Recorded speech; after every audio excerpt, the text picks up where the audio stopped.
Hello మమ్మ, ఏం లేదు, ఎంత దారుణమో చూడండి.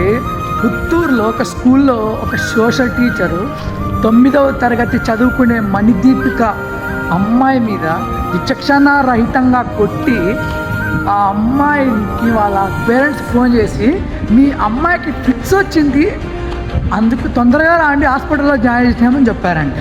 స్కూల్ స్టాఫ్ కొట్టిండేది సోషల్ టీచర్. అంటే మీ ఇంట్లో మీ పిల్లల మీద ఇలానే కొడతారా? ఖచ్చితంగా కొడతాడు వాడు. సోషల్ టీచర్ ఎవరో వాడు సార్ అనకూడదు అని, వాడికి పిల్లం బిడ్డలు అనే సెంటిమెంట్ లేని నా కొడుకు అంటే వాడు ఖచ్చితంగా ఈ పొద్దు అమ్మాయి మీద విచక్షణారహితంగా ఎలా అంటే అలా కొట్టాడు. అంటే మిమ్మల్ని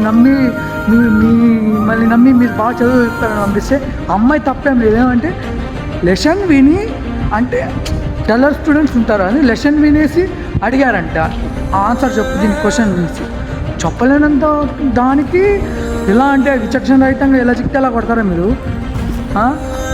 ఎలా అంటే అలా కొట్టేస్తారా మీరు? దీన్ని ఎవరో మాట్లాడలేరనే కదా. దీనికి కామెంట్స్లో చెప్తారు చూడు, మా వాళ్ళు వేసుకుంటారు. నేను రే ఇంత మోసమా, ఇంత దారుణమా,